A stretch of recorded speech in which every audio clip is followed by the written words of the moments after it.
What's up? Y'all know how we do it, man. It's your boy Leo G back. We back with another podcast, man. We doing it big.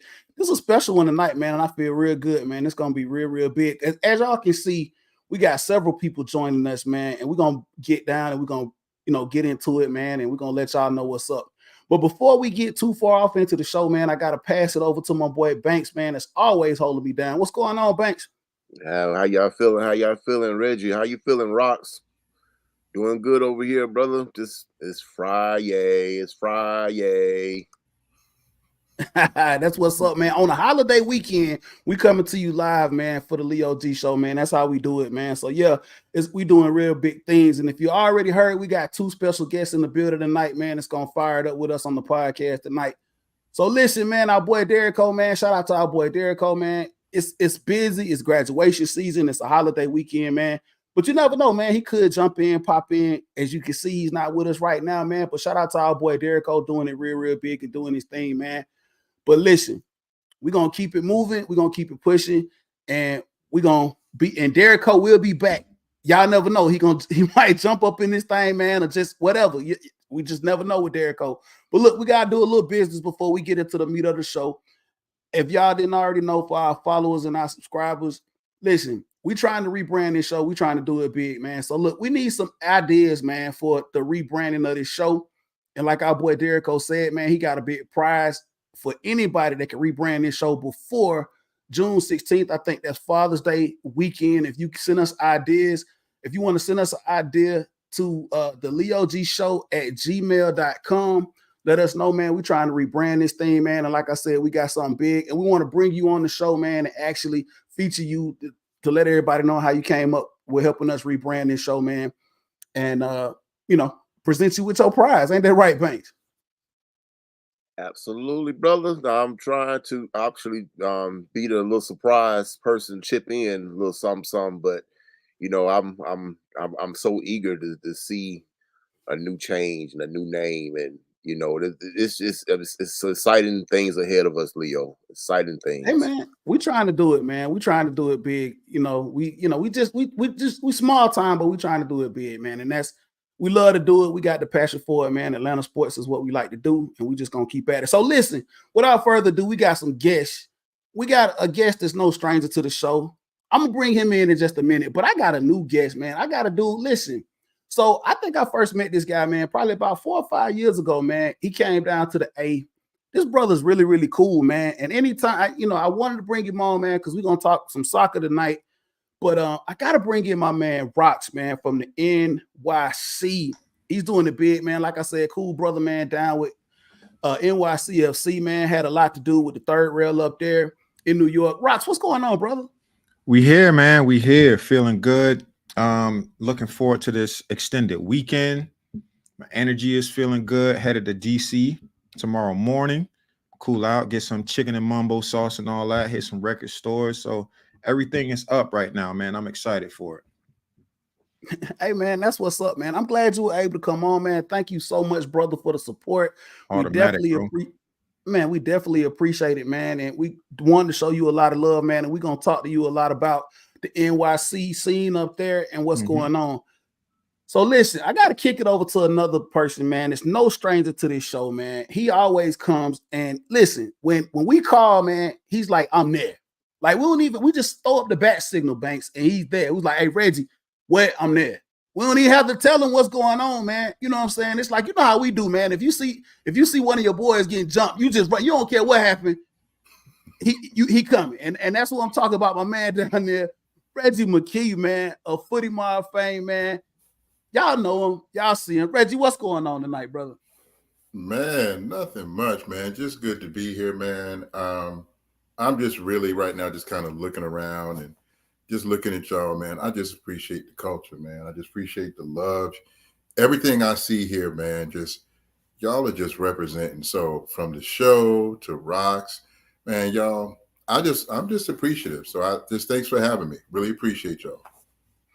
Hey man, listen, like I said, once again, we thank you for coming on, man, and doing it, man. We definitely, man, just love what you bring, the energy and your support, and just everything that you've done, like you said, for the culture, brother, especially here in Atlanta. And then Rox can tell you throughout the MLS, because you've reached outside of just Atlanta, Reggie. I know you're a humble brother and you don't like to toot your own horn, man, but I definitely got to give you your props on how you just went out of the circle, man, of just Atlanta. So shout out to you, and we're gonna get into this show in just a minute. So listen, if you're not new to the Leo G show, man, before we get into it, we definitely gotta do a fit check and a drink check, man. Always. So I'm gonna pass it over to my boy Banks here first, man. Let him do the fit check, drink check on this Memorial Day weekend, man. What's up? Nothing big, fellas. Nothing big. Just went old school with the throwback right here with Atlanta United. One of the first, not the first one, but probably the second or third 5 strike. And I'm going with the one, Leo. You probably can't stand this. Going with the AU vodka. And you told me your disdain for it. And with that note, Leo, cheers. Hey, that's what's up. Listen, I don't have so we had the conversation, Banks. I don't, like you said, I think I got the wrong kind. I was trying to switch it up. Those of you all that know me know that I go brown hard, and I was trying to switch it up and do something different. Banks was like, I'm on the AU. I said, let me try this out. Let me see what's up. And I got a flavor that I think just did not mesh well with me. But hey, bro, it's only like 2 shots out the bottle. If you want it, you can have it next time you come over. Because I can't deal with it, man. I'll bring it out to one of the tailgates, man. I will pass it down to my man Rox, man. Shout out to Rox. Tell us what you got on, man. Fit check, drink check. What's up, homie? Fit check, NYCFC, third shirt. This was in collaboration with New York City Parks. Official joint, of course, got the Dude Wipes, who are no longer a sponsor, but it's there. Apple TV, of course. That star. These are nice to have, you know what I mean? And also got the collaborative Only New York. This is a streetwear brand in New York City. They've been doing their thing for quite a while. They jumped in on this collaboration and also work with New York City Park. So it meshed up well with the jersey, and I had to put it all together. So here we are. And then as for my drink, I'm a brown guy myself, specifically bourbon. I got quite the shelf over here out of frame. I wanted to go a little light for the show, or relatively light for me, because I'm a high proof kind of guy. And I went in my Japanese bag, man, pulled out this Suntory Toki. Easy sipper, man. Easy sipper, kind of sweet, very smooth drink, 86 proof, cheap, can't go wrong. That's what's up. That's what's up, man. I see you over there, man. We definitely gonna have to get in, man, and talk about these brown liquor collections, man. For real, Rox. We go on and on and on. It go well past. You look at Banks. He want to pour, but we gonna get it. We gonna do it. So listen, man, definitely. And I'm gonna pass it over to my man Reggie here, man. I already got a little sneaker what he got on over there, man. Reggie, what you got on over there for the fit check and the drink check this evening, brother? Hey, man, I'm not playing over here. Up the cherries. So I'm rocking that AFC Bournemouth 23-24 third kit. This sucker sold out so fast. So I just want to wear this, man, just in appreciation of my team. They had a great season. Nobody saw them doing what they was doing. And I'm sorry, Leo, man, I didn't mean to get you 3-zip, but we had to get you. But we're going to see what happens next season. I'm proud of my boys, though. Then as far as the little sippy sip, I had to get my special vodka water. I got you. Mm-hmm. I got you, man. That's what's up, man. For real. You ain't have to throw that jab at me, Reg, but that's all good, man. Listen, the EPL, it is what it is. That's a whole nother topic of conversation. We might get into just a little bit of it, just a tad bit tonight, man, if we have some time to talk about it. But yeah, I don't know what to say about my little squad, my little a little punk squad. Now I can call them that because I've been following them boys for a minute, but whatever. So listen, your boy Leo G, man, I got on this throwback. I had to find something. I had to go in the closet because Atlanta United, we not, we ain't been around too long, but I had to grab a throwback, man. It's that peach kit. Y'all see it with the hat to match. And like my boy Rock said, you gotta love having that star, man. I don't care what you say about me, but you better put champion in front of it when you say it. You feel me? You know what I mean? We got that star sitting pretty, man. Like I said, the peach kit. This is more like an orange creamsicle kit, if you ask me, Banks. They said peach, but it's like orange creamsicle type situation going on, right? It's more like orange. I mean, if you from Georgia, you know what peach, and peach is very, very dear to us. That ain't peach. Okay, that's just like peach and sweet tea. Don't you dare mess it up. Hey, it is what it is. It's kind of nice though. It's kind of sweet. I mean, this the whole we make it work. Like Reggie, we for the culture. We make anything work. You see, Rocks making it work.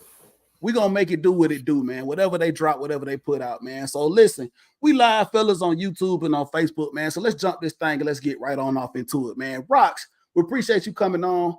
NYCFC. We want to talk to you a little bit about what's going up in New York, man. One of the first things we want to talk about with you is NYCFC is finally in the news now. I guess not as of recent. It's news that's been out for a while. New stadium coming up there in New York, man. Up in Queens, I think it's been a long time coming, man, because I think every MLS team and fan was tired of seeing y'all play on that baby ass pitch out there in Yankee Stadium or down there at the Met Stadium. So that's big news, man, for your team up there, man. How excited are you to see a soccer-specific stadium being put up, man, in New York? Because, we know real estate up there in New York is at a premium. But They were finally able to get it done, man, and find something. And I think this is going to be special, man. How do you feel about this stadium, man? And could you elaborate on what's going on with that? Absolutely. So I have two layers of feelings about this situation. Layer one is your general, I'm a fan of my team. It took a long time to get this deal done, and now it's finally announced. The land is secured. The process has started on the build. There's that, right? Super exciting because this team absolutely needs a proper home base. We've not had one going on. It's 11 years now. We cracking on something like that.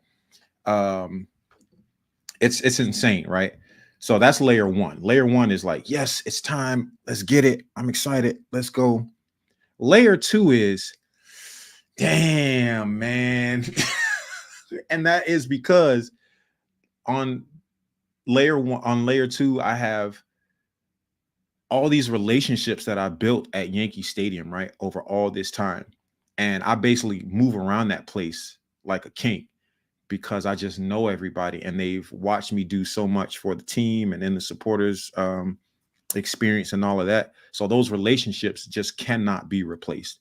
We've spent a lot of incredible time together at Yankee Stadium. And then on the other hand, this is a privately funded stadium and we are absolutely going to pay for this shit. So I'm also like terrified of what season tickets are going to cost because I already have quote unquote premium seating. And I don't know how my seating is going to translate in a new stadium. Where is it going to be? Is it going to have the same amenities as I have now? Is it going to have the same type of view that I have now? These things I cannot answer at this point in time. And like I said, it's just going to be a completely different price point, which may change how I do it entirely. So those two layers are it for me. I'm very excited, but I also have a bunch of nostalgia and concern about what this is going to actually be in practice. Yeah, man. I mean, like I said, it's a lot of moving pieces. Banks, what's up? I just wanted to ask a question, Rocks. Besides the nostalgic part of Yankee Stadium, as a soccer fan, I'm pretty sure you've been to other pitches and stadiums around the league. To watch that small pitch compared to a normal pitch? How was that transition? Because it's kind of hard for someone outside looking in to see that, oh, that's a small pitch. You know, that I can't adjust to this. But you actually have that as a home game. So how was that adjustment to like this ain't right, or you just got used to it? It was no adjustment for me because I was aware of soccer in the world well before NYCFC, but NYCFC was the absolute tipping point for me, right? So it was what it was, and it is what it is. Whereas everyone else saw it as like, oh, it's so small, it's a postage stamp. Like for me, it's just home. You know what I mean? It's literally like buying a starter home. Everybody like, oh, your cute little house, you got your little 2-bedroom, 2-bath. That's so cute. And I'm like, bitch, this shit mine. You know what I mean? I got my credit right. I got my down payment right. It's mine. And like whatever you doing is fine for you, but this one is mine. So that's how I've always felt about it. Like, is it small? Okay, by comparison to whoever you want to compare to with the larger pitch, sure, it's smaller. But is it legal? Yes. Is it ours? Yes. Did we win on it? Yes. Could you stop us from doing it? Nope. Could we go on a bigger pitch and still win? Yes. You know what I mean? So it's one of those things that I personally don't care about. I understand why, you know, diehard, long time soccer fans care about it, but it was never something I actually cared about.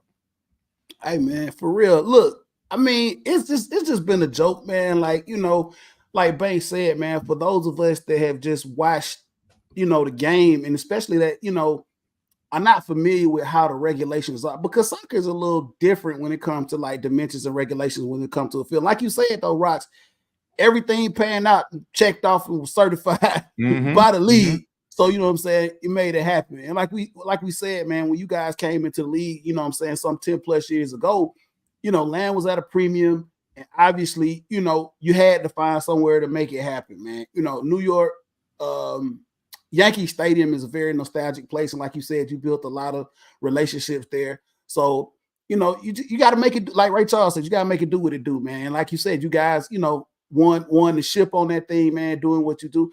So, Ross, correct me if I'm wrong. How long has it been since you guys have been transitioning? Because I know there have been a couple of seasons where you did take a couple of games down in New Jersey over at the Red Bull Stadium, and then you kind of went over to the Met Stadium. So how long has that transition bounce around been going on since the inception of NYCFC?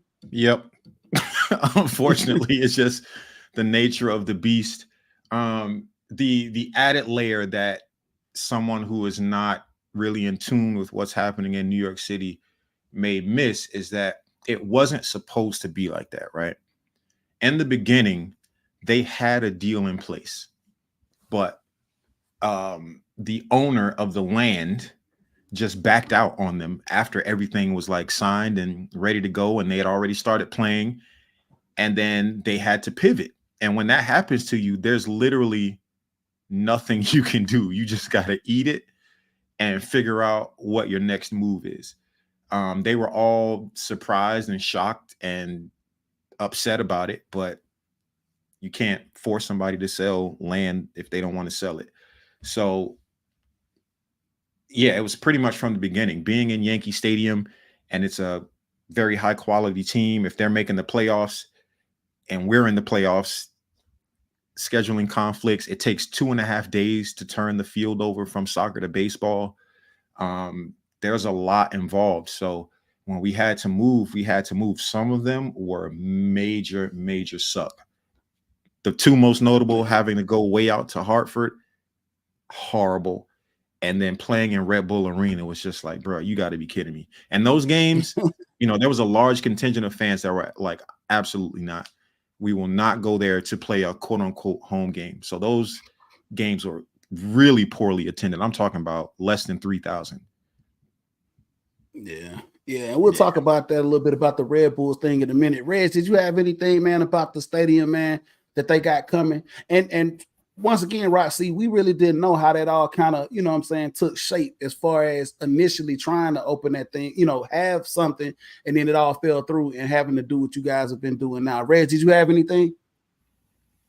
I guess for me, I'm a big stadium fan, so I'm looking at the Bernabeu going up. I'm looking at SoFi. I'm looking at a lot of stadiums just around the world. People are really sleeping on China. If you ever get a chance to go to YouTube, Facts. the stuff they're building in China, I don't know if they're trying to get the World Cup, but they are really, they're not playing around. So I just say to a lot of us here in Atlanta, and I've been saying it for years since we got started, is we are spoiled. You know what I mean? And I think if you go to, and Rox, because you travel, but when you go to away games, you really start to understand the position of this sport in this country. If you go to any other country, you won't find some of the things you find here, and you won't find owners who build things 5,000 miles away or put a parking lot way over here. It's a different kind of respect you get in Europe, South America, Africa. So I just say, man, it takes real fans, real supporters to do what y'all did in New York, man, because it was like, that's my team, period. So I don't care. We'll kick your ass in the backyard, the alley. We'll kick your ass anywhere because that's my team. So I feel you on that, but I also, like I keep saying, man, I tell people all the time in Atlanta, I'm like, every time I go to a home game, I don't care. I got season tickets, whatever. Every time I go to a game, first thing I do when I step in there is I look around like it's my first time because I know it's not like this. Right. Shout outs to you, Rox.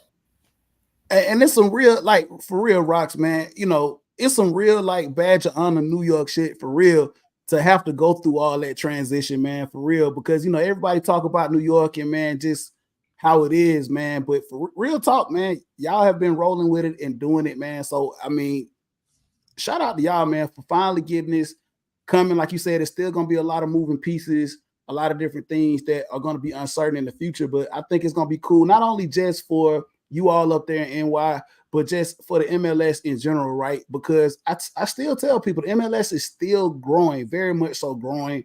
And just to see these changes that are being made, man, I think it's just going to grow the sport here in this country and put us on a whole different level of respect around the world. So listen, Rox, I want to talk to you a little bit about some other stuff because, like Reg just alluded to, man, is you travel, man. One of the things that you do is you go around to, and that's how we met, man. We linked up when you came down to Atlanta when NYC came down. I want to say I met you. I don't know if it wasn't an inaugural year, but it had to be like a couple of years after because we were already in Mercedes-Benz and I met you. But let's just talk about some of the places that you've been and just the game day kind of experiences around the league. I know you had talked a little bit about Oakland, but just some of the other places MLS wise that you like, some of your best experiences or some of your best like game day atmospheres around the league, bro. Top tier for me, without question, Atlanta. Just from the blackness standpoint, bar none. I don't care what else y'all talking about. Y'all can do y'all Irish bars and all that. I'm going to Peachtree, get me fucking soul food platter.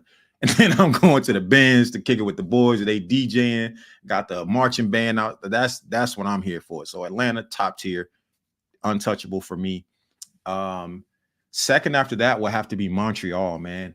I think Montreal is just such a beautiful city, man. Their downtown, their parks, their fan base is not like the most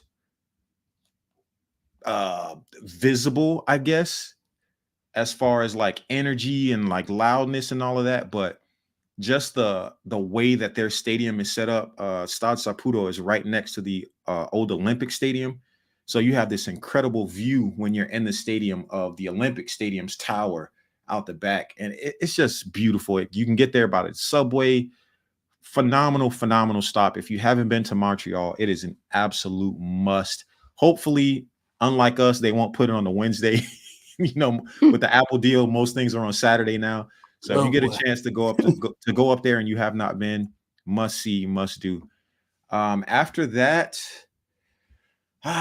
it gets real dicey after those two, man, because the rest of them are just kind of Columbus is Well, I went to the old Columbus Stadium. I haven't been to lower.com yet. So the new stadium I've heard is phenomenal, much better energy. The old stadium was, but I'm glad I got to see it because it was the first soccer specific stadium in MLS. So I have that little history piece. Dallas, it's in the ground. That's kind of weird. outside of that, Chicago, both Soldier Field and the old Bridgeview Stadium. Toyota. There's not much really happening. The ones that I have not seen that I really need to see is LAFC, Nashville, and Austin. The 3 new ones. Yeah, man. Listen, Geodis is pretty cool, man. We had the opportunity to follow and be with Nashville from ground up, from going from Nissan over to Geodis, man. So that was really, really cool. Banks, you heard it. I said it. So do your thing. So yeah, Geodis is cool. And definitely, man, that Montreal trip, it sounds very cool as well to try to get up there and check that out. Must. We know for a fact, Banks, I'm gonna take it over you. I know you've been to a couple of, I don't. So listen, Charlotte, that's still something crazy. But look, Banks, you were ground on when we went up to Nashville, man. Atmosphere up there, day one for that opening day we played Nashville was crazy. I know, Rox, you said you hadn't been. They opened it up. They opened Geodis up now, but we were there day one when they started in Nissan, right? Yeah, it wasn't a true feel of what Nashville fans. I mean, they were there, but that was such a big takeover. Atlanta United fans. I mean, you couldn't really tell. Wow. I mean, it was. I mean, their first inaugural game, and it was a sea of red and black. I kid you not. It was all Atlanta United fans everywhere. So I kind of felt bad. I really did, because it's like, when you want your first match, you want to remember it. I remember me and Leo, we went to our first match against New York Red Bulls and Georgia Tech. I would never forget that. I would never forget as long as I live. As long as I live, that energy, the way it is, I can't describe it. I could not describe it. But that match against Nashville, I mean, it was our home game. I mean, I don't want to say it that way because I don't want to be disrespectful. I do not want to be disrespectful, Nashville. Yeah, and it was our game. I mean, and they did take an L that night, man. And I've been, like I said, since they opened Geodis, man, beautiful stadium up there, man. Reggie can attest, and I'm gonna pass it over to him about Nashville here in just a second. Beautiful stadium, and it's just cool because starting out, man, we did not have any regional rivalries. We didn't, when we came into the league, Orlando was the closest regional rivalry we had, and it was, that's still, quite a ways away from Atlanta. But bringing Nashville in and then bringing Charlotte FC in, man, was like, okay, hey, now we got some right up the road type day road trip situations going on, man, and we really was like, yeah, that's cool. And so it's still in the budding phases of the rivalry, but I think it'll continue to grow. And it'll eventually get there, you know what I'm saying, to where and the fans come from Nashville and Charlotte down here, man. But I think a lot of MLS fans are still trying to figure out how this rivalry thing goes. Reggie, when you say that? Yeah, it's interesting, man, because I got family in Nashville, and so every time I go, I stay with family, but the atmosphere is interesting. Again, like Rock was mentioning earlier before the show, you get a little spoiled in Atlanta in other ways too, like seeing yourself pretty much everywhere, and you go to games other places, you can kind of start doing this. There we go. There's two. I see, and so it's a different kind of appreciation, but I really do like going to other stadiums, man, just because I just like that vibe, I like seeing what their vibe is like. I like match day anywhere. But I think I still want to, we were in Portland, I think, for ISC a couple of years ago, but I didn't get a chance to really see Portland Stadium on a match day. We just kind of went by there. I still want to go to Austin. But the whole rivalry thing, man, I like it when it's not forced.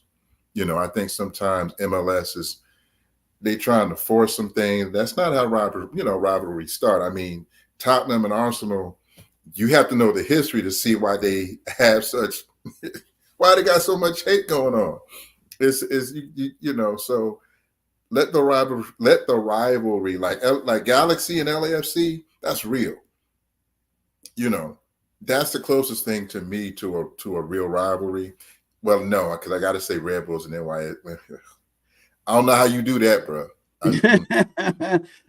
Reggie just jumped right into it. Yeah, rivalries have to build organically, man. Banks and Reggie, we all talk about this. Rivalries have to build organically. I think, like you said, we try Orlando when we tried to manufacture a rivalry with that because they were the closest to us regionally, and and then the fact that we just kind of own them, man. Initially starting out, it just didn't really make a lot for it, it was crazy. But you got to build these rivalries organically, man, over time. And I think that we're starting to kind of build some other rivalries. Like I said, regional rivalries are cool, but then having this just organic build up, like, damn, man, I just really don't like them, man, because every time we play them, man, at last stoppage time, they just take our hearts and take the result away from us, man. So like I said, we're still building that. So since Reg already alluded to it, man, let's get into it, Rocks, man. One of the craziest rivalries in the MLS, the Red Bulls versus NYCFC.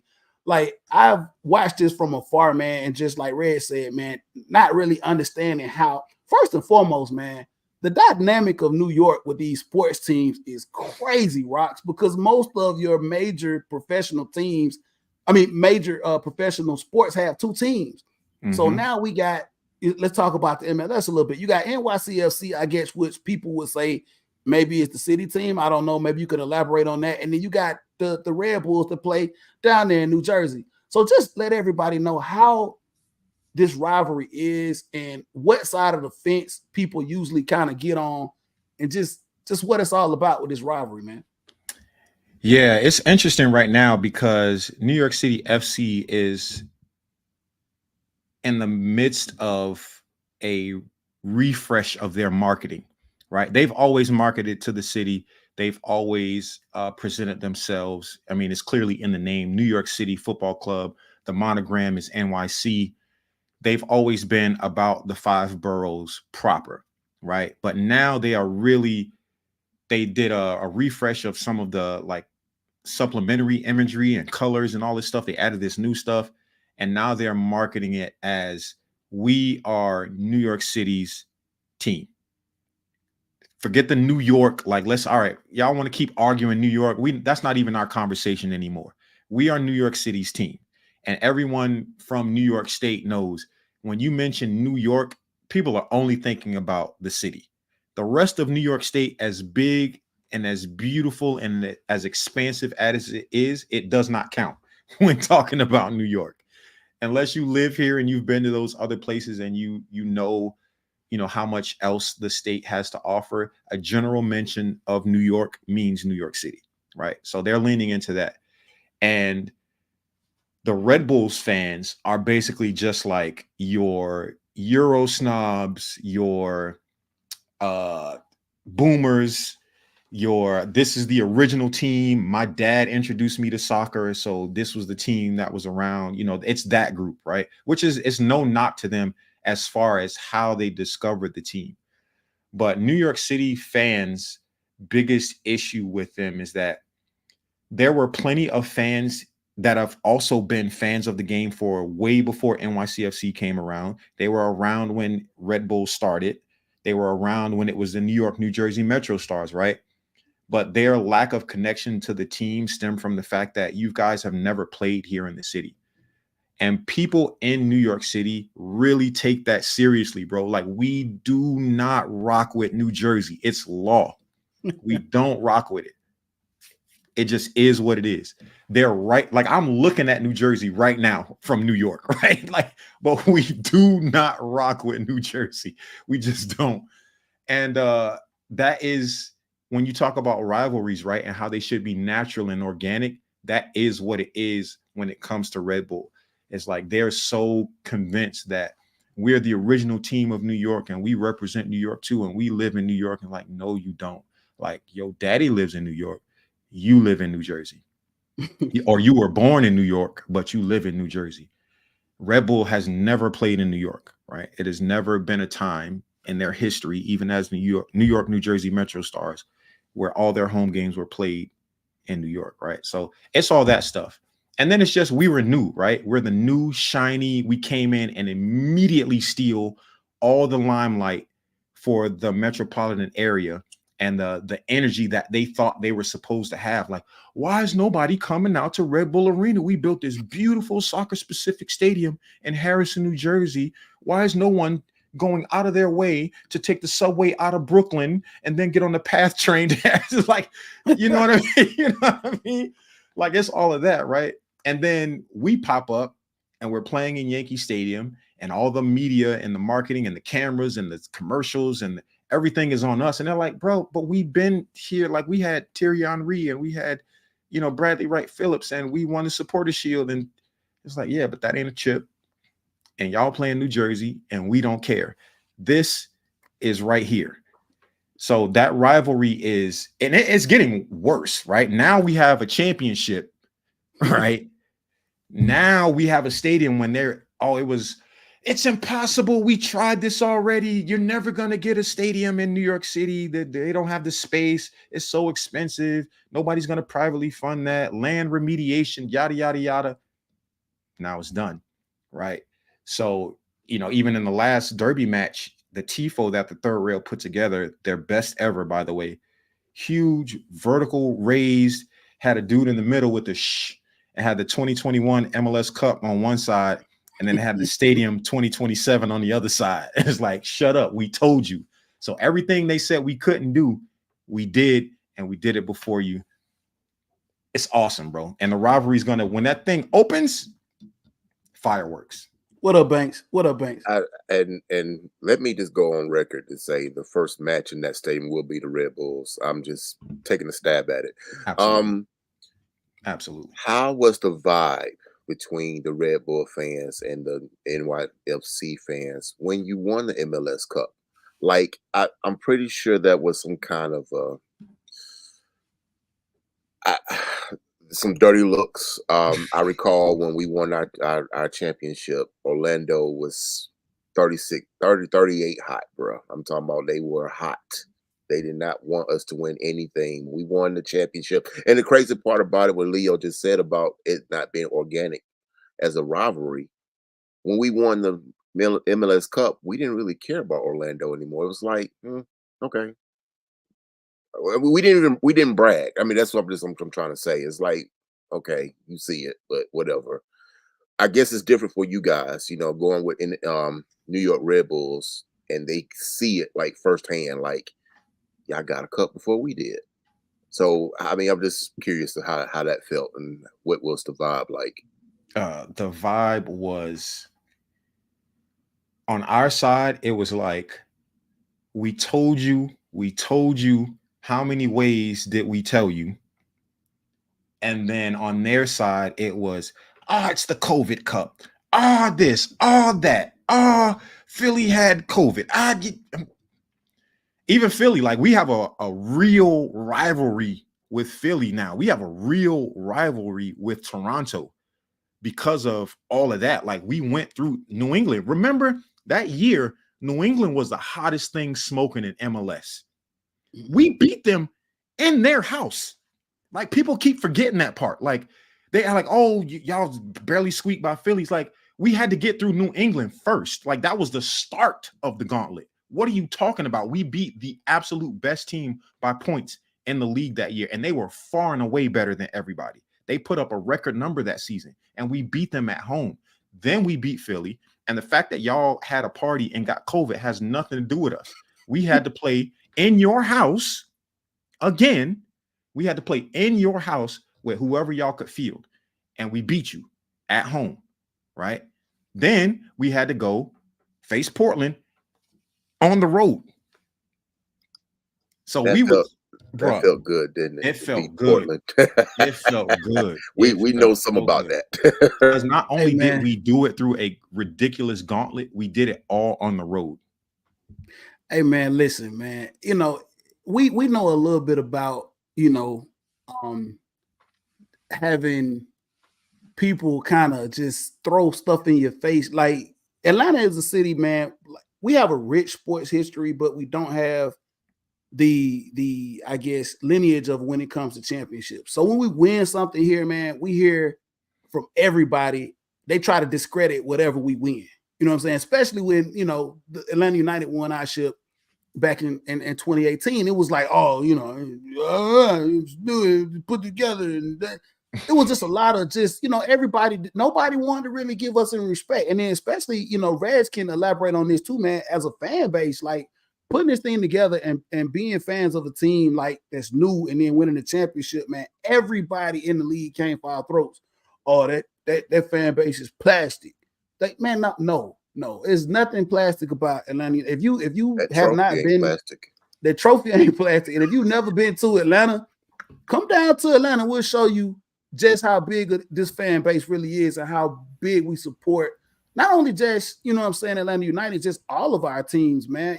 Yes, Atlanta is a big transplant city. We have a lot of people that flew here, and live here now and sprouted roots. But at the same time, there's always been a core group of people like myself and like Banks that have been here, and we're lifelong Atlanteans. I guess that's a word. And we've always supported all of our professional teams. And like Banks said, and it's funny, man, just not to go off topic a little bit, man, when Banks was talking about the very first inaugural game that we played against the Red Bulls, right? And I told I told him, I said, Banks, man, this is gonna be big.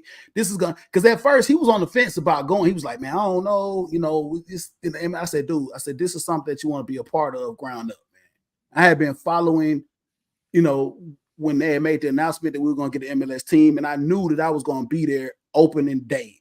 Hell or high water, I was there. And I was like, somebody got to come with me, man. And I convinced Banks to do it. And I think that was one of the biggest things that, Banks kind of was like, yo, man, I'm bent. And that kind of brought him into the soccer thing, man. But yeah, man, so we get it when it comes to like the respect thing and everybody else talking trash. When you get a COVID or whatever, you know what I'm saying? When you get a chip, it's yours. Nobody can take it away, man. Can't nobody make no excuses. Like you said, you line them up, you play who you play, and that is what it is. We'll move on to the next topic. Reggie, did you want to talk a little bit about the rivalry before we move on? No, man. I think that's enough. I think I'm good now. Hey, man, definitely, man, bring in some more insight, man, because I love hearing about how things, happen. I think we all as sports fans like to hear the backstories behind, the rivalries and behind the different scenes. That's what makes us fans. It's more to love outside of the game, man, the history and the culture of it, man, to see how these things all materialize, man. So shout out to you, Ross, man, for just giving us a little insight on as to how that thing kind of materialized with those two teams, and then especially with you guys getting the ship. All right, fellas, let's get into the meat of the show and let's talk about what's going on right now, MLS. Rox, we probably gonna cry a little bit, man. So I don't know if you want to just maybe console us, man, about what's going on with us in the MLS right now, man. But we'll talk a little bit about your NYCFC here in just a minute. But I want to talk a little bit about specifically Atlanta United and what's going on with us, man. And feel free to jump in, Rox, man, and let us know your take on what's going on with our team, man. So listen, we have not had a lot to cheer about, man. And the thing is, man, the bar was set very, very high. Like you said, second year in, we won the championship. So now it's like the expectations of the city and its fan base is like, man, yo, we got to do this every year. Every year. Like when you do that, man, you just really spoil your fan base. It's like, we're going to continue to do this over and over and over again, man. But as we all know, that's not how reality is, man. There's ebbs and flows of every sport and every team, man. You lose players, you lose coaches, you lose continuity. There's just a lot of different things that happen. And right now we're going through one of these rough patches that we haven't seen in the short tenure of Atlanta United. Reggie, I'm going to pass it over to you here for just a second, man, to kind of give us some insight we'll talk a little bit about US Open Cup in just a minute, man. But I want to talk to you because you see things and you kind of put things in a perspective for us to kind of understand, man. Where are we right now with this team, man? And like, are we in a panic, or is this just something that we have to expect when it comes to MLS teams and growth and trying to be successful year in and year out? I think what we're seeing right now is a lot of frustration. And a lot of the frustration comes from the fact that this is a very talented team. Last year, we brought in, I think, 3 or 4 players who immediately had an impact. And because of their addition in the June transfer window, that's how we were able to make the playoffs, because we were not doing that well up until that point. And so this season, we were like, okay, based on how we did from the midpoint to the end of the season, we're going to be doing well. I think everybody was excited. Even the pundits who don't really like us were giving us props and were like, I want to see them. They're probably going to give Miami a run for their money. So then you fast forward to this season, and aside from March and April, really aside from March, we've been underperforming. And the frustrating thing is there's no reason why we shouldn't be doing better. So people have been asking the question: Is it the manager? Is it the tactics? What's playing a part in this? And just me personally, they've gotten rid of the bad contracts. One of the reasons we weren't doing as well in previous years is because we had some players who were pretty much overpaid, and we couldn't get rid of them because we had these big, long contracts. So we got rid of them. We brought in better players for less money. So it's not the contracts now. It's not the players. So now we got better players. It's not about the facilities. It's not about the training facilities or the stadium and nothing like that. It's not about the fan base. It's not about. So the question now becomes, and I'm being circular with this, but I'm coming back to it. So now I'm personally looking at the manager like, how are you underusing these players? Why am I seeing somebody pass to the back of somebody else? Why am I seeing people not making runs into the box? Why am I seeing? You don't have to be in the Premier League to do 1-2 touches and get the ball to somebody. It's looking real middle school at times, man. And these are top players. So a lot of the fan base is like, look, make a move. At this point, it's kind of exposing the manager. Let's bring in somebody who can get these players motivated and get the best out of them. Man, it's like I said, it's very frustrating, I guess, to look at this team, like you said, and have this talent that we have. And it's very underwhelming right now. I mean, like I said, I guess, and I kick it over here to Banks and Rocks. I'll let you talk about it a little bit, because you remember a time too when Atlanta United was just on fire, and the style of play, the free flowing style of play that we had was just so inspiring to watch, right? I mean, we just got so spoiled, man, watching, just goal after goal and just being on the attack and being very, very surgical and tactical, man. To now it's just, we don't really have an identity, right? We have a lot of talented pieces. I mean, you got Thiago Almada, you got Giakoumakis.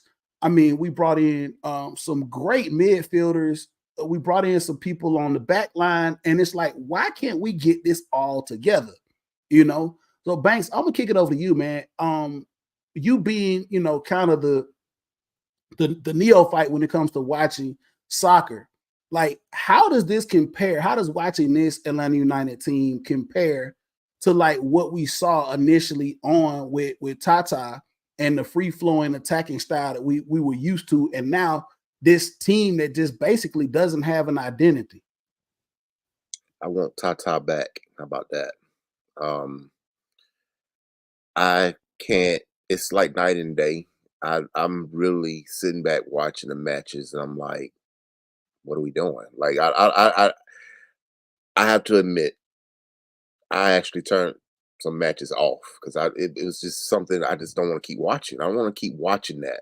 And it got to the point where after halftime, I'm like, screw this, I'm done with this, and move on to something else with my life, When back in 2018 or 2017, the first year of everything, I could not take my eyes off this team.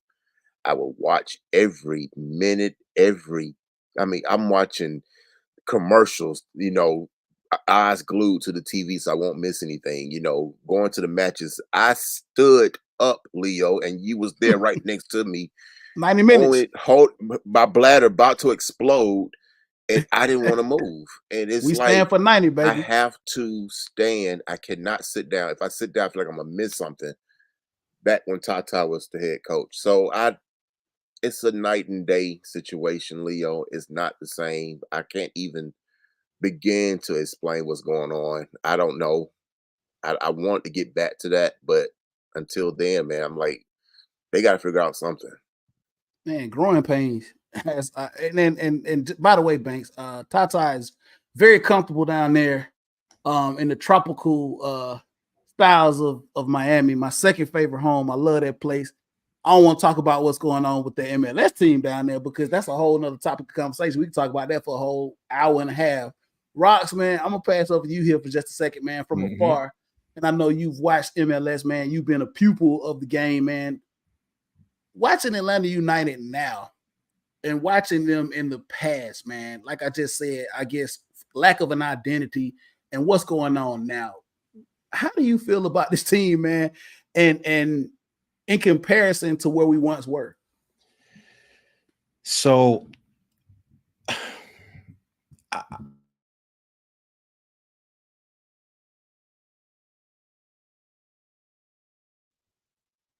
it's okay, brother. Take your time. Take your time. Take your time, brother. Take your time.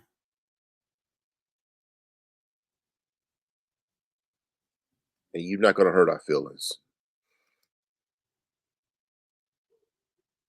Take as much time as you need, man. We'll keep it moving, man. We'll come back to you here in just a second. No audio, but we'll come back to you. Get everything kind of working out for you. I'm gonna go ahead, Ross. You hear me now? Yeah, I got you back. Yeah. So my yeah, apologies, my apologies. No worries, man. Hey, this happens, man. Shit, it's live, dog. We gonna have some things like this, man. But yeah, man, if you want to, kind of elaborate on what I just said, man, in comparison to what you see now from this Atlanta United team, as opposed to what we saw in the past and what we got spoiled, you know what I'm saying, with watching. Yeah. So I want to preface what I'm about to say with whoever's listening, whoever sees this at some point in the future, don't take what I'm saying the wrong way, but it is what it is. All right. Atlanta was special because it wasn't white. Okay. I'm just saying. Tata came in and the magic was I have this relationship and this cachet with South American players. They respect me. They listen to me. And the soup that we make together, and it wasn't even just them alone. If you take that same group as an organization and put them in Columbus, put them in New York, put them in LA, it wouldn't have been that. But because it was Atlanta, because the energy was this perfect storm of culture and music and style that does not really exist anywhere else in the country, that made Atlanta United what it was in that window. So the sporting element is one thing, the players selection is one thing, the general management is another thing, but all of those things at the same time in the same place that happened to be Atlanta made it what it was. And now when you say lack of identity, to me, that sounds like these people don't know. And even if they did know, they still don't have the ability to capture what Tata was able to do. That group was incredibly special. It was a lightning strike. It was a once in a generation moment for soccer in the US, but really a once in a generation moment for soccer in the world, because that is such a very specific type of thing that you cannot explain to people, especially if they're not black. If they're not black, they're like, good luck trying to explain to them why Atlanta United was what it was from inaugural season till when everybody left. Good luck. And the other thing is, like, the team you have now, like you said, all these professionals are looking at a bunch of data and film, and they're saying, I think this is the scenario that's going to help us win games, right? And ultimately win a championship. But it's not, bro. Like, Giakoumakis is an incredible player, right? International designated player, but he's from Greece. That's not the same as Argentina or Brazil or Mexico or whatever it is, right? So they just have this weird concoction of like players that in a silo, phenomenal. But for what Atlanta needs as an energy, that ain't it, Chief. Man, listen, you said a lot. You said a whole lot, man. Let me drink to that. Definitely, man. I definitely hit the drink, the amen, all that, man. It's for real, man. You know, it's a lot to kind of digest, man. But I think that all kind of coincides and it ties together, man. You got to find the right fit. You got to find everything that you need, man, in order to get this going, man. One of the things that helped Atlanta United be so successful early on was the fact that the energy and the support from the fan base really, really pushed this team over. You know what I'm saying? And I'm gonna be, you know, before we move forward, I'm gonna be completely honest. And I'm gonna kick this over to Reggie. Like, when we knew Tata was gonna leave, we knew that this was probably just a project for him, and he was successful, right? He was successful, and you know this as well, Rocks, man. We were very close at, you know, taking the Shield and the MLS Cup. It just didn't go down in 2018 like we wanted. But then we brought in Frank de Boer right thereafter, and I think he had some success. But because it just didn't mirror what we saw from Tata, people kind of, you know, just turn their nose up at it. But I don't know, man. It's like I said, we're spoiled. We wanted to come back, and hopefully management, you know, I mean, there's been a lot of angst and a lot of people at the head of some of the other people in management. You know, I won't name no names, Bocanegra, about trying to get this thing together. Reggie, before we kind of move on here, because we kind of pressed against the mark, man, give us your thoughts on what Rock just said. Kind of piggyback on what Rock said about everything kind of culminating to make the culture and the team and just the identity what it is, and how we could be successful. It like Rock said, though, it was a perfect storm. Everything came together at the right time. It was like lightning struck, and you could feel it. And we won the championship in our stadium. That's rare. And we had 73,000 people in there. That's rare. There were people from the UK and Mexico and other places. That's all rare. Like, people were just amazed at what was happening. I think, and to me, instead of trying to recreate necessarily what Tata did, you just need to find a manager who gets that same kind of push. Like, they were going to jump off a roof for Tata. They would run through a wall. You need to find a manager where players can't wait to come and play here. Where players were, oh, that's the system. Oh, I got this. Oh, I got to track back. Oh, I'll do that. We need to find someone who has that kind of passion and gets that kind of passion out of players. Man, absolutely, man. I think that's what's going to have to happen. I'm still looking for some success here this season. It can happen, but it's gonna be tough right now. I mean, we're kind of into the middle of the season here. We got a lot of other things going on. This is gonna be the toughest slate of games that Atlanta United is gonna have to play here over the next couple of weeks. But hey, you never know. So one more thing here, man, because guys, we're at the mark, man. We've had a lot of fun here, but I want to kind of touch on one other thing, and then we'll definitely come back, man. And Rocks, would definitely love to have you circle back around and talk about this some more, man. But before we close this thing out, Banks, I want to talk a little bit about the U.S. Open Cup, man, Lamar Hunt Open Cup. So one bright spot to look at is Atlanta just made it to the quarterfinals, right? I mean, hey, look, all in. Let's go. I mean, MLS right now, we're not looking too hot, man. I mean, we got a lot to fight to get back into position to kind of get to the playoffs, because right now we're 22 on the table as is, and like number 12 in the East, and that's going to be a hard road to climb. But you can have some success trying to see as far as you could go in this U.S. Open Cup.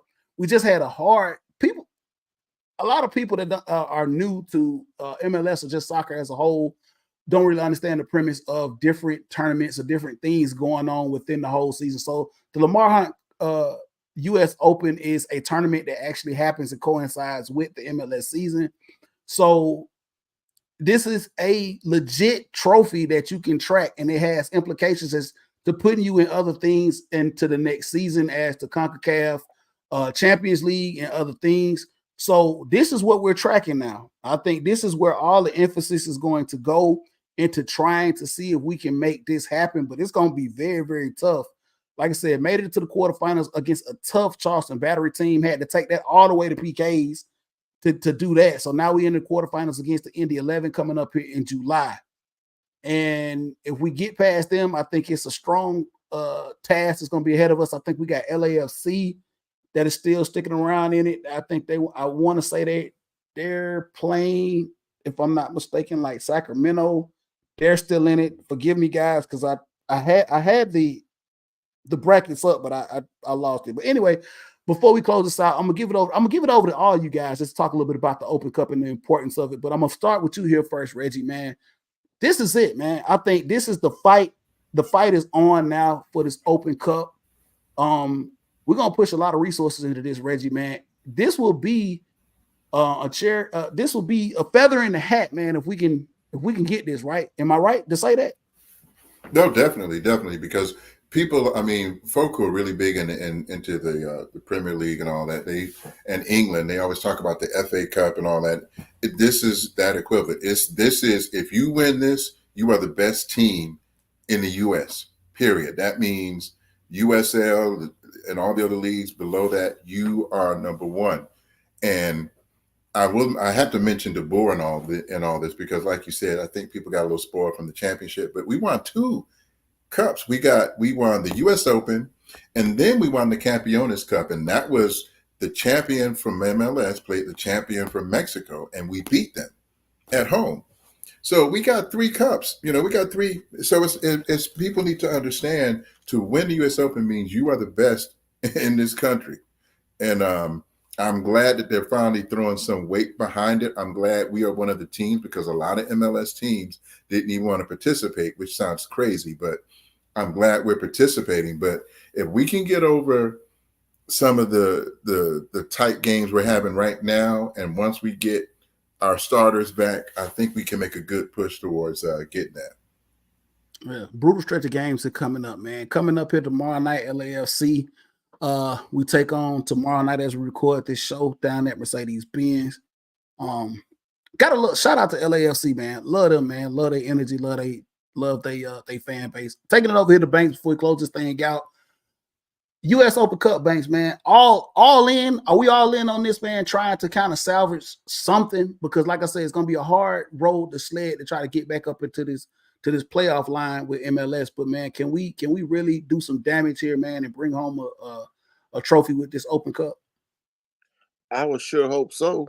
I mean, give me something, damn it. Give me another trophy. I could care less if it was a hopscotch trophy. Give me something. You know what I'm saying? I am all in. I'm call me spoiled, call me what you want to call me.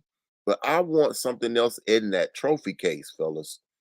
I know we got a Campeones. I know we got one U.S. Open. I know we got the MLS Cup. I want more. And listen, I was somebody told me the other day, man, the ladies down at this fine establishment in the city that's right off of Whitehall Street called Magic City, they let me know that they want somebody to bring a trophy back in there, man. It's been a while since somebody brought a trophy back in there, right? This is so ATL, bro. I don't give a flip what state you from, and nobody on this earth can say that MLS Cup went to an ass-shaking club.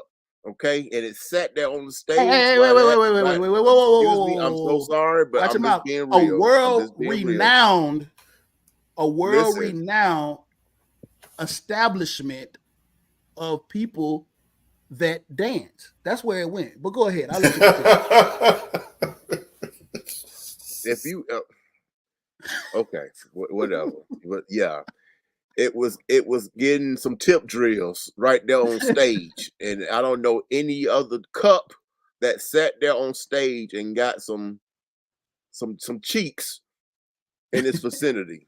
Okay, so I'm proud to say that's my city. That's my city. That's what happened here. Listen, I'm proud to say that a sports team that won the ship had the kahunas to do it. Because listen, man, I'm gonna kick it over to you, Rocksmith, before you close this out, man. Just to give a little backstory behind this, man. And Reg, you know this just like I know. There was a lot of talk and a lot of back and forth about how this was going to happen, right? And Rocks, unbeknownst to you, a lot of our blue-eyed, blonde-haired brothers were behind making this happen because the word was, what is the most Atlanta thing we could do with this trophy and get away with it? And it was like, yo, we got to get this over and do this. And like, I know a lot of people on my back channels was like, yo, they reached out and was like, hey man, we got to make this happen. And man, everybody was like, hell yeah, it's gonna go down.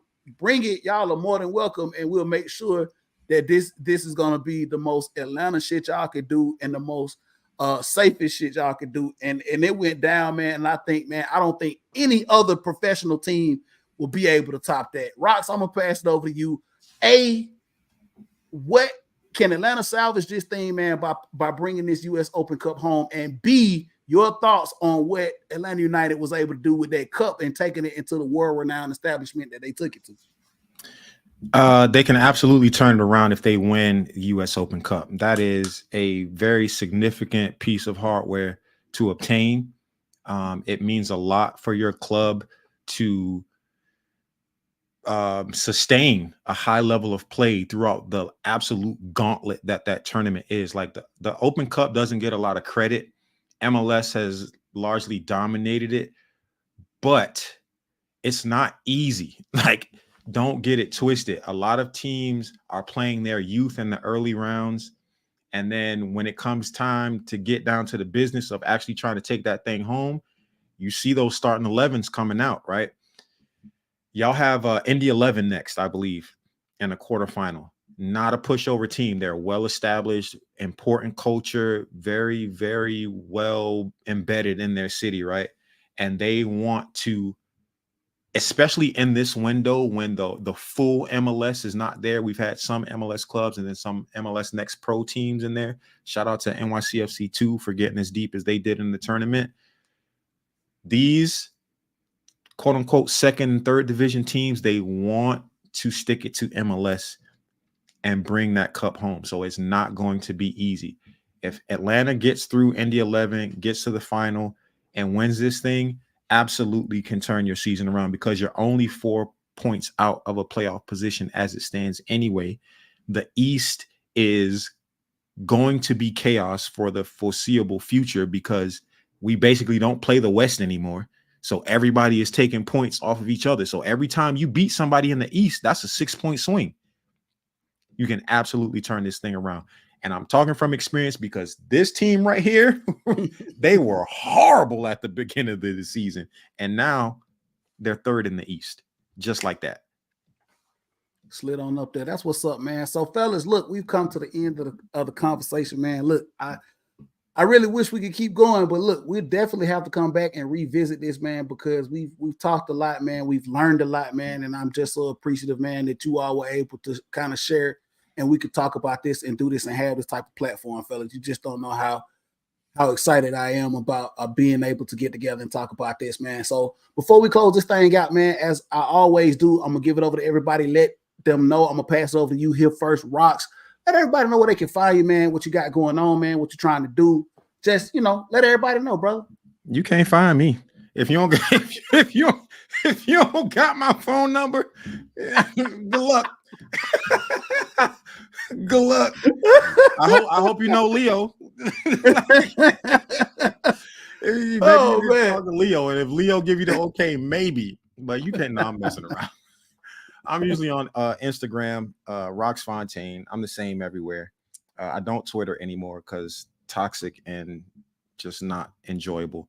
And I've been, really into my records and my bourbon. I also have a second account. It's called Gcon Hi-Fi. It's JIKANHIFI. It's just a bunch of pictures of records and bourbon. That's where I'm at. Hey, that's what's up, man. I definitely got to get down on that, man. And in the future, man, we'll definitely have to talk about some bourbon, man, and definitely some albums. That's what's up, man. Rox, listen, bruh, much love for coming on here, man, and doing it with us, man. And you are definitely welcome. We're gonna definitely bring you back, man. So make sure you kind of keep a spot open for us, man. And Absolutely. And I'll definitely be your bodyguard, man. If y'all want to holler at Rox, y'all got to get through me first. That's what's up. Hey, man, Reggie, let everybody know where they can find you at, man. Much love to you as well.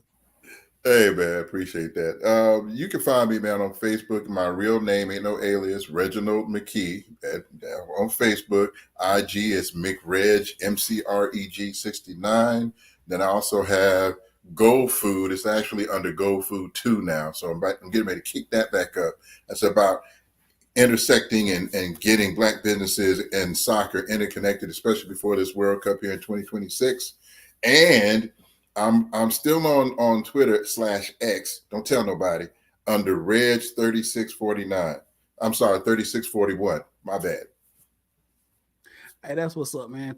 Thank you, Reg, man. I can't wait for that Gold Food thing to crank back up, man. I want to do some collabos with you on that as well, man. So we'll definitely be in talks, man, and getting that kicked off, man, because that's a very, very special thing you're doing over there, man. So we definitely want to keep that and push that and uplift that.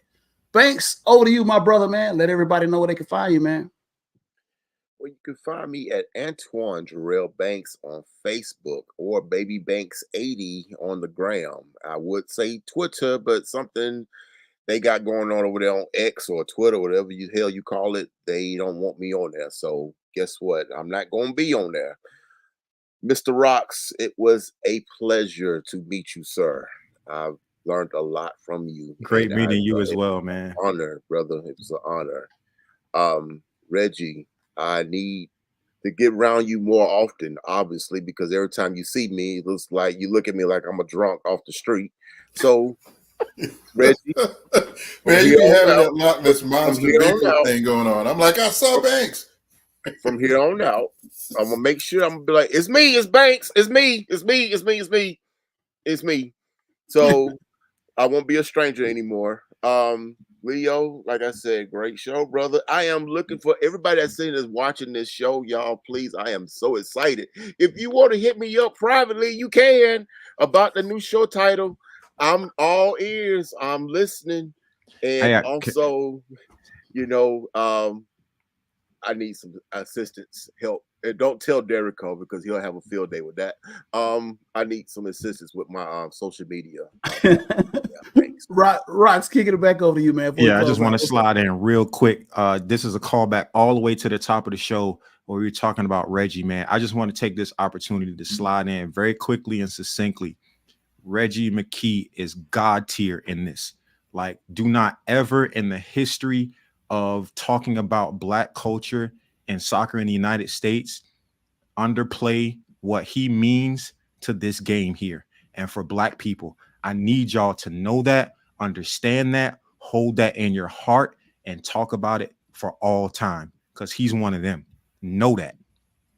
Hey, man, listen, what can I say behind that, man? What can I say behind that? But to amen, I can amen that, man, and second that, man. Listen, and like I said, man, Reggie, to meet Reggie, man, and to know him, man, really, really cool, brother. He's very, very humble, but he has really, really just put, like you said, Rox, just his own stamp on the culture here.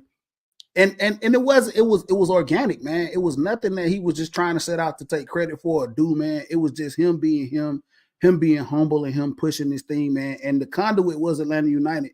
And I'm pretty sure he'll tell you, man, he had no idea, no clue that it was going to take him to the level that he is, man. But we definitely appreciate what he does, man. I mean, from here to the UK, to Brazil, to all over the world, man, what he's done to push this culture for the MLS and for us being represented, man, as fans of this great sport, man. Definitely salute him, man. I can't do it enough. And rocks for you as well, brother.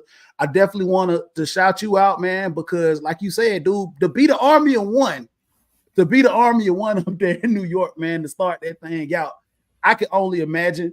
I can really only imagine, man. And I definitely appreciate it, man, how we connected, man, and how we definitely have built a bond and a relationship, man. And we'll definitely continue to strengthen that, man, and push that through this sport we call soccer and through all other sports, man, because we'll definitely get you back on, man, because we know you love all sports, and we'll get you to talk about it and do this thing, man, as well.